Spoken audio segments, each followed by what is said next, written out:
Hello friends, एक बार फिर से स्वागत है आप सभी का हमारे इस YouTube चैनल में। कल के लेक्चर में हमने दर्पणों के उपयोग पढ़े थे और आज के इस लेक्चर में हम पढ़ने वाले हैं किसी गोलीय दर्पण की वक्रता त्रिज्या। वक्रता त्रिज्या क्या होती है इसको हमने पीछे के लेक्चर में समझाया था और उसके फोकस दूरी में संबंध, दोनों में क्या संबंध है, दोनों में क्या संबंध है, दोनों में क्या रिलेशन है, इस बात को आज हम लोग समझने वाले हैं। एक बार रिवीजन के तौर पर हम सभी को वक्रता त्रिज्या, देखो ये हो गया गोलीय दर्पण। इस गोलीय दर्पण को जैसे ये जिस खोखले गोले का भाग है, जैसे ये मुड़ा दिया हमने, ये मान लो गोल हो गया। ये कैसा गोल हो गया सर? अरे मान लो भाई, क्या तू लोग भी ना, लो अच्छा से बना देते हैं। ये हो गया, ये हो गया, ये देखो ये हो गया इसका केंद्र। तो यहां से यहां तक की जो दूरी होगी इसको क्या बोलते हैं? वक्रता केंद्र। क्या बोलते हैं इसको? वक्रता केंद्र बोलते हैं। ध्यान से, वक्रता केंद्र। इसको क्या बोलते हैं? ध्रुव। हमने समझाया था आपको कि वक्रता केंद्र और ध्रुव के बीच की दूरी को, यहां से यहां तक की दूरी को हम बोलते हैं वक्रता त्रिज्या। इसको बोलते हैं वक्रता त्रिज्या। पर जनरली जो हम दर्पण इस्तेमाल करते हैं व्यवहार में, जो हम लोग क्या करते हैं, ये गोलीय दर्पण जो इस्तेमाल करते हैं हम लोग, अवतल हो या उत्तल हो, उसके जो फोकस होते हैं, उसका जो वक्रता त्रिज्या होता है बहुत बड़ा बड़ा होता है। बहुत बड़े बड़े खोखले गोले का भाग होता है, बहुत बड़े बड़े। बात समझ में आ रहा है? बिल्कुल आ रहा होगा। तो ये जो है इसकी वक्रता त्रिज्या है। सिंपल सी बात है। सर फोकस दूरी क्या होता है? अब देखो, यदि समानांतर आने वाली किरण इस प्रधान अक्ष को जिस बिंदु पर काटती है, ऐसे जाके खचाक से काट दी, तो ये जो है इसको बोलते हैं फोकस। और ये जो फोकस है और ये जो ध्रुव है, ये जो फोकस है और ये जो ध्रुव है, इसके बीच की दूरी को, ये जो है इसके बीच की दूरी को हम फोकस दूरी कहते हैं। यानी यहां से यहां तक पूरा का पूरा ये जो है, यहां से यहां तक ये क्या है? आर है। और यहां से यहां तक ये क्या है? एफ है। अब इसके और इसके बीच में क्या संबंध है, आज इसी बात की पुष्टि करने वाले हैं हम लोग। फील आ गया सब लोग? फील आएगा एकदम, ऐसा नहीं कि फील, एकदम फील आएगा सबको। क्यों होता है ऐसा और कब होता है ऐसा? क्या ये हमेशा सही है? आज ये भी जानेंगे कि कहीं कहीं ही सही है यह। आओ समझते हैं। यानी सब लोग हेडिंग लगाएंगे, किसी गोलीय दर्पण के वक्रता त्रिज्या और फोकस दूरी में संबंध। हेडिंग होगा गोलीय दर्पण, गोलीय दर्पण, गोलीय दर्पण की वक्रता त्रिज्या, की वक्रता त्रिज्या यानी कि आर और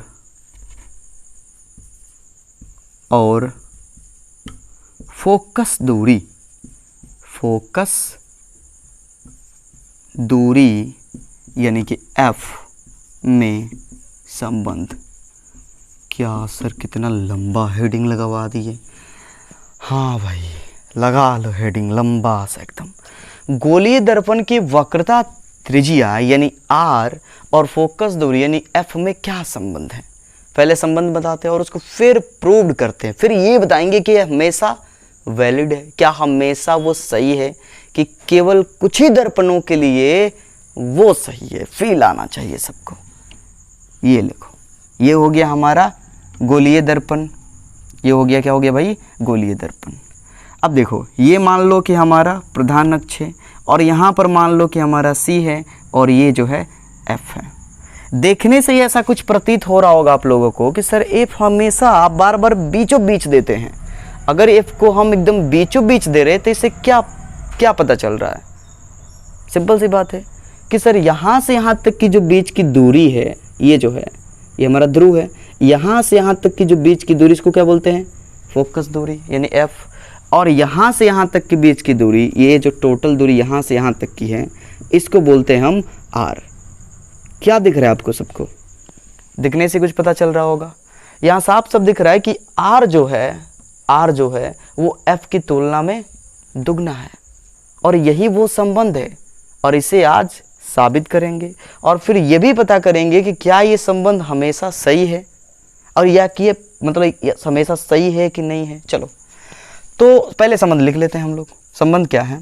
संबंध ये है, अगर गणितीय रूप में इसको कहें हम, तो हम ये कह सकते हैं कि F बराबर R/2, या फिर इसको हम ऐसे भी कह सकते हैं कि R बराबर 2F। और यदि इसको हम लिखना चाहें तो हम ऐसे लिख सकते हैं कि किसी गोलीय दर्पण की फोकस दूरी वक्रता त्रिज्या की आधी होती है। देखो ये पूरा है वक्रता त्रिज्या और ये है फोकस दूरी, तो सिंपल सी बात है, ये आधा होता है। यानी छोटा कौन है, आधा कौन है, फोकस दूरी, दुगना कौन है, वक्रता त्रिज्या। तो इसको दो तरह से हम कह सकते हैं, एक कह सकते हैं कि फोकस दूरी वक्रता त्रिज्या का आधा होता है, और दूसरा ये कह सकते हैं कि वक्रता त्रिज्या फोकस दूरी का दुगना होता है। यानी कि ये तो गणितीय रूप हो गया, और इसको हम ऐसे लिख सकते हैं कि गोलीय दर्पण, लिख लेंगे सब लोग हमारे साथ साथ, गोलीय दर्पण की फोकस दूरी वक्रता त्रिज्या यानी कि R की आधी होती है,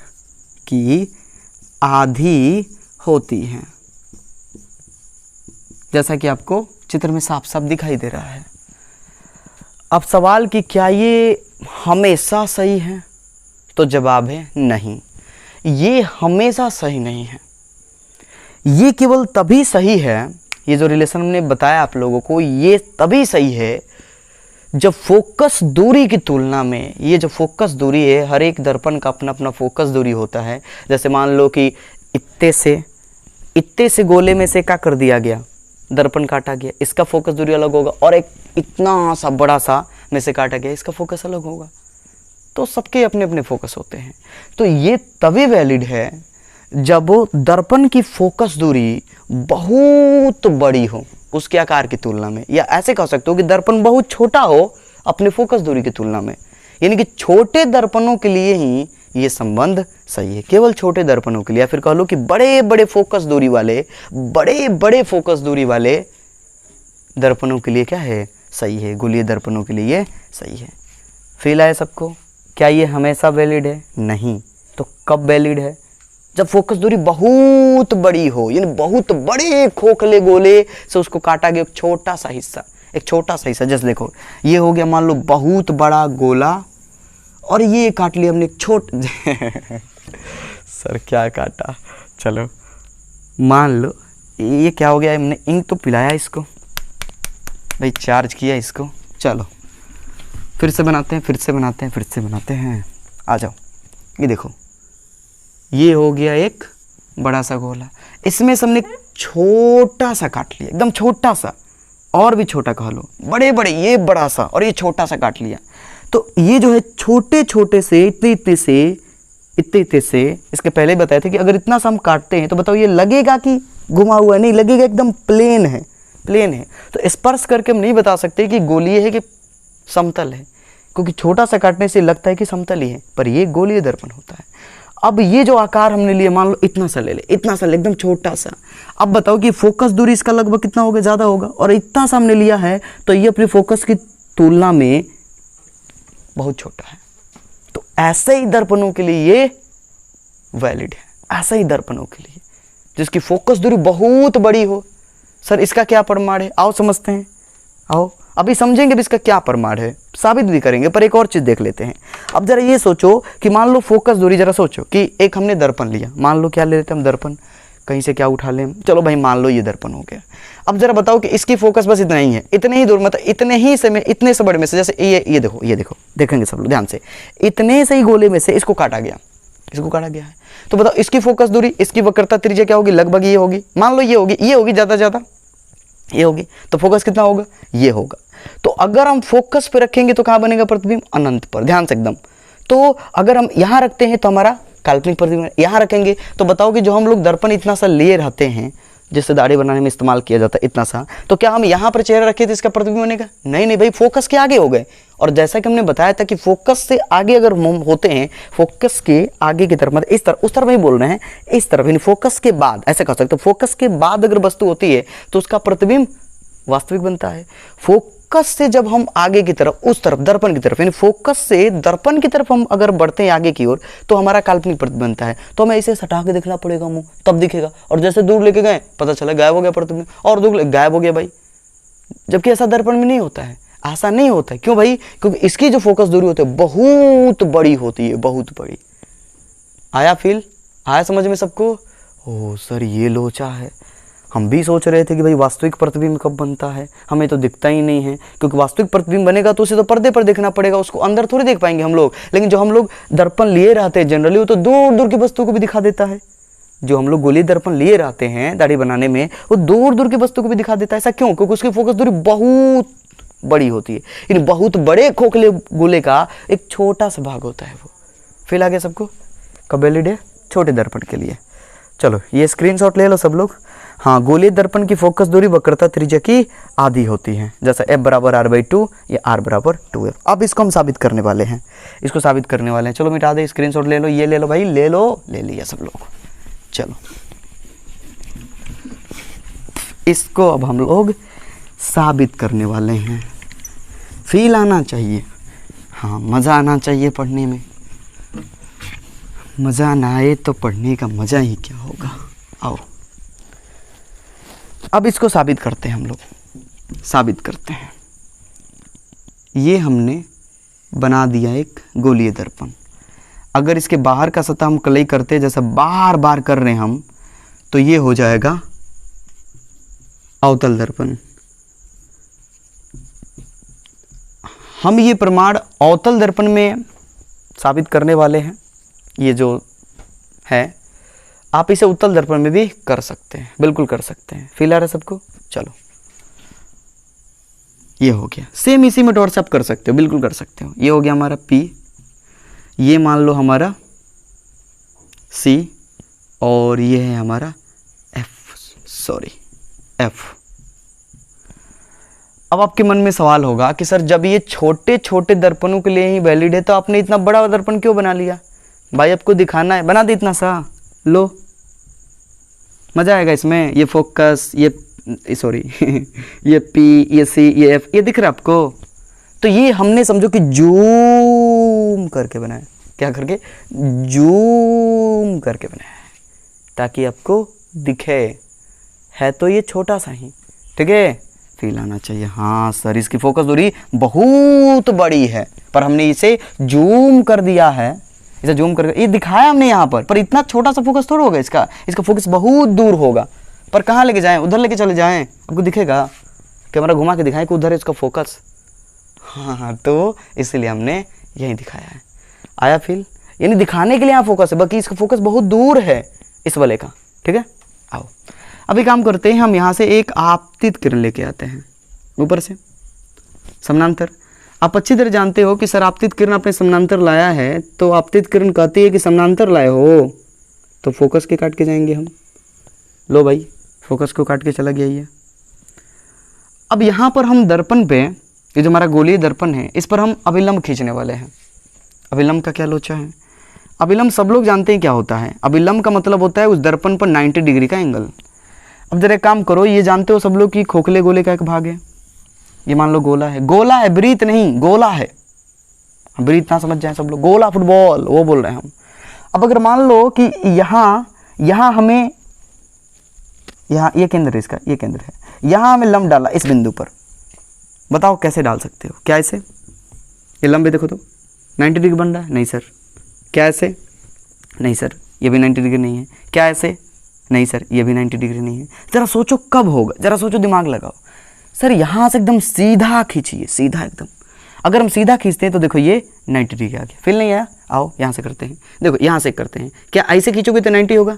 जरा देखो तो ये एंगल 90, नहीं सर नहीं है। और अगर मान लो कि यहाँ हम एक सीधा खींच दें, एकदम सीधा खींच दें, तो अब देखो यहाँ 90 एकदम सीधा खींचोगे तो 90 डिग्री। कुछ फील आया आपको? यानी सर गोलीय दर्पण में अगर हम अभिलंब खींचेंगे तो वक्रता केंद्र से होकर जाएगा। हाँ, वो वक्रता केंद्र से होकर जाएगा ऑटोमेटिक, क्योंकि यहीं से अगर खींचोगे तो वो अभिलंब होगा, अन्यथा नहीं होगा वो।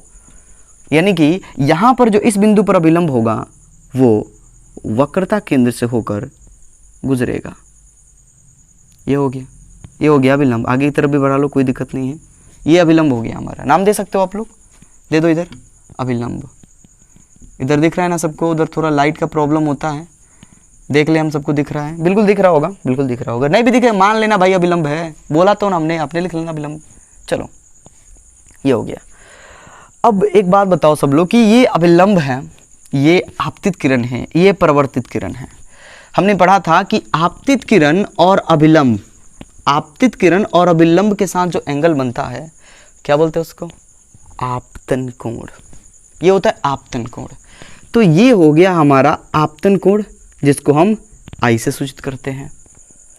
आपको ये भी याद होगा कि जो टकरा के लौट के जाते हैं उसको बोलते हैं प्रवर्तित किरण, और प्रवर्तित किरण और अभिलंब के जो बीच एंगल बनता है उसको बोलते हैं परावर्तन कोण। और परावर्तन के नियम में हमने समझा था कि आपतन कोण परावर्तन कोण के बराबर होता है। तो उस रूल के हिसाब से ये जो आई होगा आर के बराबर होगा, जैसा कि हम यूज करने वाले हैं आगे।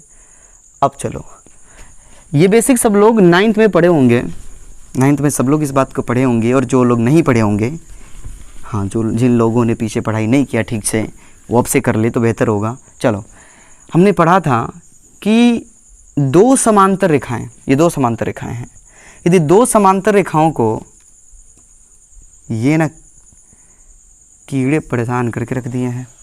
देखो सब लोग, यदि दो समांतर रेखाओं को कोई तीसरी रेखा प्रतिच्छेद करे तो हमने ये पढ़ा था कि जो ऊपर का अंतरकोण है और ये जो नीचे का अंतरकोण है इसको बोलते हैं एकांतर अंतरकोण, और ये दोनों एंगल बराबर होते हैं।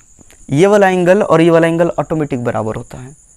अब समानांतर खींच के आप लाइन खींच लो, स्केल ले लो, स्केल के एक लाइन ऊपर वाले से खींच लो, एक नीचे वाले से खींच लो, फिर उसी स्केल की मदद से तिरछा काट लो, फिर दोनों एंगल, ये जो ऊपर वाला इसको मापो और ये नीचे वाले मापो, देखोगे एकदम बराबर रहेगा। दो समांतर रेखाओं को यदि कोई तीसरी रेखा काटती है तो ये जो ऊपर का इस तरफ वाला एंगल होता है और ये जो नीचे का इस तरफ वाला एंगल होता है इसको बोलते हैं एकांतर अंतःकोण, और ये दोनों एंगल बराबर होते हैं। कुछ यहाँ इस तरह का दिख रहा है आप लोगों को, दिख तो नहीं रहा होगा, हमें दिखाना पड़ेगा। ये देखो, ये आपतित किरण बना रहे, ये आपतित किरण, ये प्रधान अक्ष, और जो हमने ये dot dot dot dot dot dot से मिलाया हुआ है अभिलंब को, क्या ये दोनों समांतर रेखाओं को नहीं काट रहा है? बिल्कुल काट रहा है। तो ये ऊपर का एक अंतरकोण और ये नीचे का एक अंतरकोण, तो फिर ये वाला एंगल और ये वाला एंगल भी बराबर होगा, ये वाला एंगल और ये वाला एंगल भी बराबर होगा। यदि ये आई है तो सिंपल सी बात है कि ये भी आई होगा। बात आ रही है समझ में? सारा खेल यहीं से समझ में आ जाएगा, टेंशन ना लो सब लोग, सारा खेल आएगा समझ में। आओ साबित करके दिखाएंगे आज आप लोगों को, एकदम हो गया। अब जरा एक और बात बताओ आप लोग, ये भी 9th में पढ़े हो गए, जरा 9th का पूरा काला रहे बेसिक खिला दे रहे। अरे भाई बता तो रहे हैं ना, हम बता रहे हैं। देखो यदि कोई त्रिभुज है, जैसे एग्जांपल के लिए जैसे मान लो कि ये देखो, ये त्रिभुज बना रहे हैं, इसमें हमने ये दोनों भुजा जानबूझकर बराबर रखा है,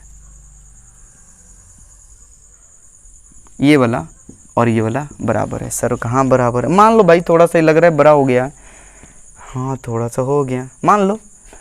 तो यदि ये दोनों एक और समझ लो, जैसे मान लो ये देखो,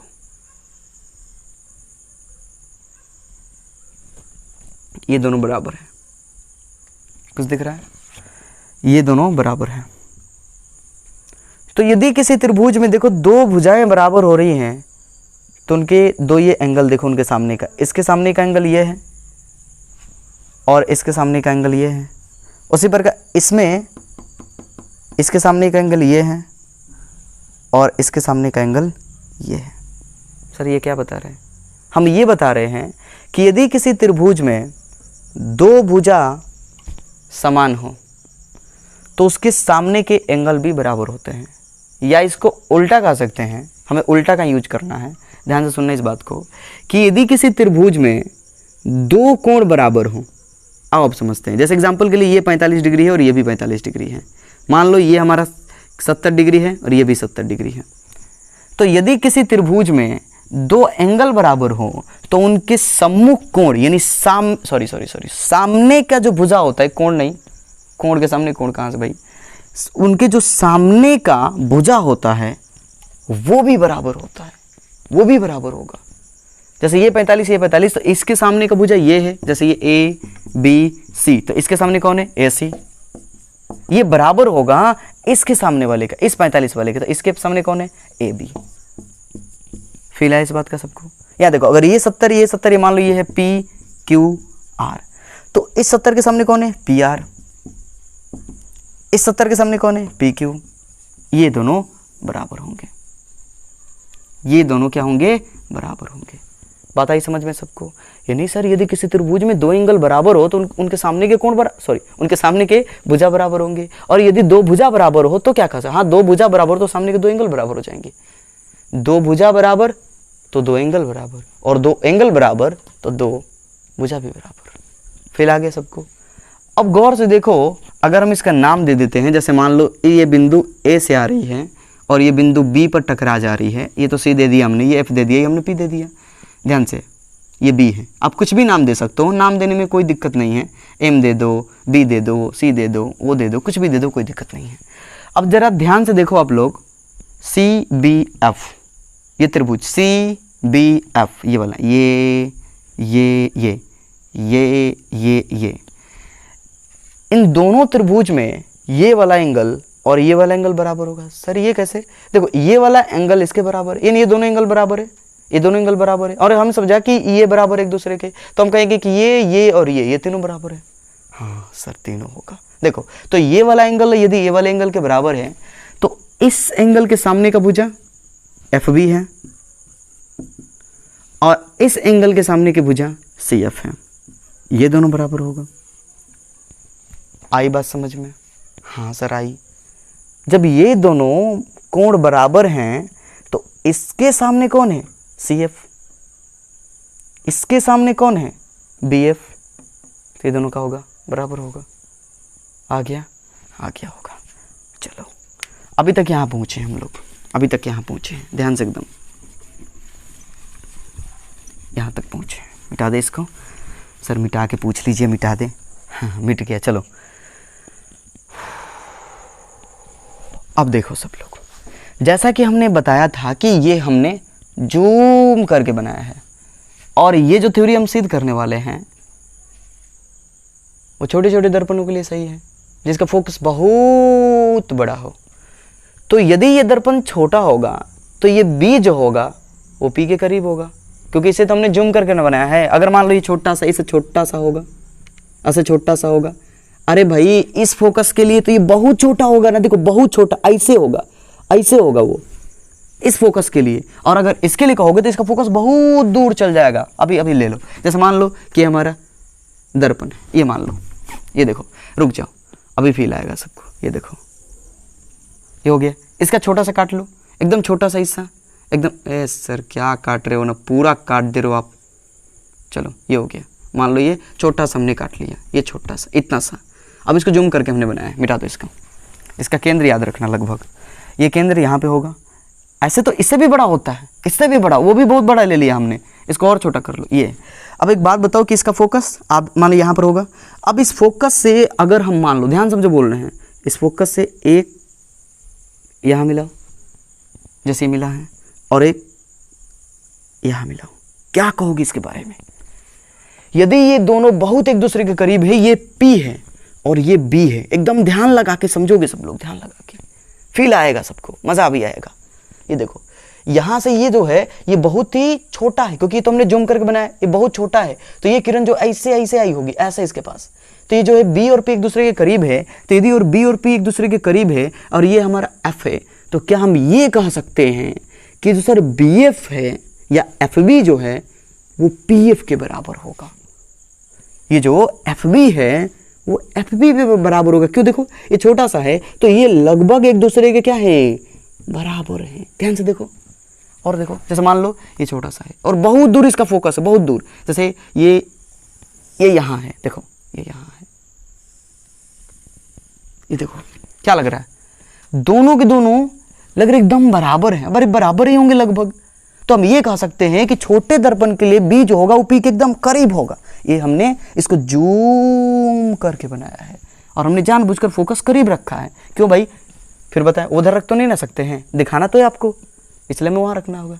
आ गया समझ में? हाँ आ गया होगा सबको, बिल्कुल आ गया, मज़ा भी आया होगा सबको। ओह सर ये लोचा है, यानी कि ये अगर इसके करीब होगा तो ये ऐसे ऐसे गिरेगा यहाँ पर। मान लो ये यहाँ होगा तो ये देखो, ये दोनों के दोनों क्या होंगे, बराबर होंगे। ये हमारा F था, ये वाला, ये हमारा ऊपर का B था और ये हमारा ऊपर का P था। हम कह सकते हैं कि BF या FB FP के बराबर होगा। आई बात समझ में? हाँ सर आई, क्यों बराबर होगी, आई, अब की बार आई। चलो, तो अगर हम अभी तक क्या निष्कर्ष में पहुंचे थे, ये तो मिटा दिया हमने पूरा, पर आपको याद हो तो हम बता दें एक बार फिर से। अभी हमने ये समझा था कि जो CF है, ये वाला जो है, ये वाला देखो, ये वाला एंगल बराबर है, तो इसके सामने कौन है, CF है, और इस वाले के सामने कौन है, BF है, ये दोनों बराबर है। और अभी हमने ये समझ लिया कि ये जो BF है इसके करीब होगा, ये ऐसे होगा, ऐसे जैसे हमने चित्र में दिखाया था, तो ये PF के बराबर होगा, तो बराबर हो जाएगा PF। अब जरा ध्यान से देखो, अगर हम CF, BF और PF एक दूसरे के बराबर है, तो CF और PF एक दूसरे के बराबर होगा, ये वाला और ये वाला। यानी हम ये कह सकते हैं कि CF जो है, CF ये वाला इस वाले के बराबर होगा, PF के, हाँ सर बराबर होगा। अब जरा बताओ कि CP के कितने भाग हैं, आओ CP के कितने भाग है बता दो। सर CP के 2 भाग हैं, एक है CF और दूसरा है PF। CP यहाँ से यहाँ तक CP के 2 भाग हैं, एक है CF, दूसरा है PF। आएगा, पूरा सिद्ध करेंगे, पूरा एकदम समझो सब लोग। अब जरा बताओ कि CP क्या है, CP क्या है, यहाँ से यहाँ तक हम क्या बोलते हैं, याद करो। सर वक्रता तिरछी, R बोलते हैं इसको। हाँ, इसको क्या बोलते हैं, R। और चिन्ह परिपाटी के अनुसार ये R कहाँ है, सामने है। ये R कहाँ है, सामने है। सामने क्या बोले हैं, माइनस में, तो माइनस में R बराबर CF। सर CF तो सर कुछ भी नहीं है। जरा ध्यान से देखो, CF किसके बराबर है, PF के बराबर है, तो लिख लो PF। अब प्लस में पहले से ही है PF। CF किसके बराबर है, PF के, तो CF के जगह क्या रख सकते हैं, PF रख सकते हैं। आओ आगे समझते हैं, -R बराबर, ये कितना हो जाएगा 2PF। और आगे आ जाओ, तो -R बराबर 2PF, 2PF। PF क्या है, फोकस की दूरी, और फोकस की दूरी कहाँ है, सामने। फोकस की दूरी कहाँ है, सामने क्या होता है, माइनस में, तो -F। फोकस की दूरी को F बोलते हैं। यानी आगे हम समझेंगे तो -R बराबर हो जाएगा -2F, माइनस कैंसिल, ये इधर आ जाएगा, तो इसलिए F बराबर हो जाएगा R/2। कैसे, यहाँ देखो, ये गुना में कहाँ जाएगा, बट्टा में, ये कहाँ है, गुना में, इधर जाएगा तो बट्टा में, तो ये बराबर हो गया R/2। आया फील सबको, कैसे किया हमने, कैसे किया, बिल्कुल आया होगा। चलो, अब ये तो हो गया, हमने ऐसे ही समझाया। अब इसको शब्दों के रूप में आपको फिर से पुनः समझा देते हैं, इसको मिटाते हैं और सब लोग समझेंगे। आओ ये चित्र बना लेंगे। हाँ, इसके नोट्स हम आप लोगों को जल्द से जल्द देने की कोशिश करेंगे सबको, ताकि सब लोग इसे देखकर समझ ले, एग्ज़ाम में कैसे लिखने ये भी जान लें। अभी तो हम इसे सिद्ध कर रहे हैं। चलो, सबसे पहली बात हम यहाँ ये दिख रहे हैं, पहली बात कि ये वाला एंगल और ये वाला एंगल आपस में बराबर होगा सबसे पहले, ठीक है। यानी कि अगर हम आकृति से चलते हैं, चित्र से चलते हैं, जैसे कि हमने चित्र बनाया है, फिर आगे अब जल्दी सिद्ध कर देते हैं चित्र से। तो ABC, जिनके पास कोई माध्यम है वीडियो स्किप कर दे, खत्म हो गया। चित्र से अगर हम चित्र से चलते हैं तो कोण ABC, ये जो रिवीजन करना चाहते हैं पुनः देख ले कैसे किया था हमने। ABC बराबर होगा CBF, ये वाला एंगल बराबर होगा, वो I है, ये R है, तो कोण CBF। क्यों भाई, क्योंकि कोण I बराबर होता है कोण R। परिवर्तन के नियम से हम जानते हैं कि I जो है R के बराबर होता है। ये हो गया समीकरण 1। आगे बढ़ो, तथा कोण, अब ये वाला एंगल, ये वाला, दो समांतर रेखाओं को कोई तीसरी रेखा काटती है तो ऊपर का अंतःकोण नीचे के अंतःकोण के बराबर होता है। तो ये जो है इस वाले एंगल के बराबर होगा, यानी ABC कोण ए बी सी बराबर होगा कोण B C F. B C F किस नियम से? एकांतर अंतःकोण। एकांतर अंतःकोण, ये हो गया समीकरण 2। अब समीकरण 1 और 2 से निष्कर्ष निकालो। ये वाला एंगल भी एबीसी के बराबर है, ये वाला एंगल भी एबीसी के बराबर है, तो हम कह सकते हैं ये दोनों एंगल बराबर होगा। लिखेंगे समीकरण 1 और 2 से। अगर हम समीकरण 1 और 2 से चलते हैं तो ये दोनों एक ही एंगल के बराबर है, तो हम कह सकते हैं कि कोण सी बी एफ बराबर है कोण बी सी एफ। आ गई बात समझ में? चलो आगे समझ में। अब जरा गौर से देखो, जो हमने एक बेसिक बताया था कि किसी त्रिभुज में यदि दो एंगल बराबर हों, यदि किसी त्रिभुज में दो एंगल बराबर हों तो उनके सामने के भुजा भी बराबर होते हैं। यानी यदि त्रिभुज ए बी सी है, इसमें ये वाला के बराबर है, तो इस वाले के सामने ए बी है और इस वाले के सामने ए सी है, ये दोनों बराबर होगा। उसी तरह से इस चित्र में देखें सब लोग, ये वाला एंगल हमने इस वाले एंगल के बराबर कर दिया है, तो इसके सामने कौन है? देखो तो इसके सामने कौन है? बी एफ है, और इस वाले एंगल के सामने कौन है? सी एफ है। यानी हम ये कह सकते हैं इसलिए सी एफ बराबर होगा बी एफ। सी एफ जो होगा इसके सामने है, बी एफ जो है इसके सामने है, तो ये वाला भुजा बराबर होगा। अब छोटे दर्पण के लिए हम अच्छी तरह जानते हैं कि अगर छोटा सा दर्पण है तो एफ इसका बहुत दूर होता है, चूंकि एफ बहुत दूर है, हमने तो वहाँ पास में बनाया ना, या जूम करके बनाया हमने। अगर ये छोटा सा दर्पण है तो ऐसे जाएगा ये, फिर ये ऐसे होगा, ये हो गया एफ हमारा, ये हो गया बी हमारा, और ये हो गया पी हमारा। छोटा सा दर्पण है, उसका फोकस बहुत बड़ा होता है, तो इस हिसाब से क्या कहें हम कि छोटे दर्पण के लिए जो बी होगा वो पी के नज़दीक होगा, बहुत नज़दीक होगा, और इस सिचुएशन में जो हमारा बी एफ होगा वो पी एफ के बराबर हो जाएगा। आई बात समझ में? हाँ सर आई। आओ लिखेंगे छोटे दर्पण के लिए। देखो छोटे दर्पण कहने का मतलब यह हुआ कि उसका फोकस दूरी जो होगा उसके आकार की तुलना में बहुत बड़ा होगा, ये मतलब हुआ हमारा। तो छोटे दर्पण के लिए, अगर हम छोटे दर्पण के लिए कहें तो छोटे दर्पण के लिए बी पी के निकट होगा, निकट होगा। इसलिए हम ये कह सकते हैं कि यदि ये नज़दीक है, फोकस यहाँ है, बार बार एक ही चीज़ बता रहे हैं, तो फिर क्या कहोगे कि ये जो है ऊपर वाला नीचे वाले के बराबर होगा। यानी हम ये कह सकते हैं कि जो बी एफ है वो पी एफ के बराबर हो जाएगा। इसलिए पी एफ बराबर होगा बी एफ। अब देखो यहाँ बी एफ सी एफ के बराबर है, यहाँ बी एफ पी एफ के बराबर है। अगर इसको आप समीकरण 3 मानते हो और इसको समीकरण 4 मानते हो तो क्या कहोगे? समीकरण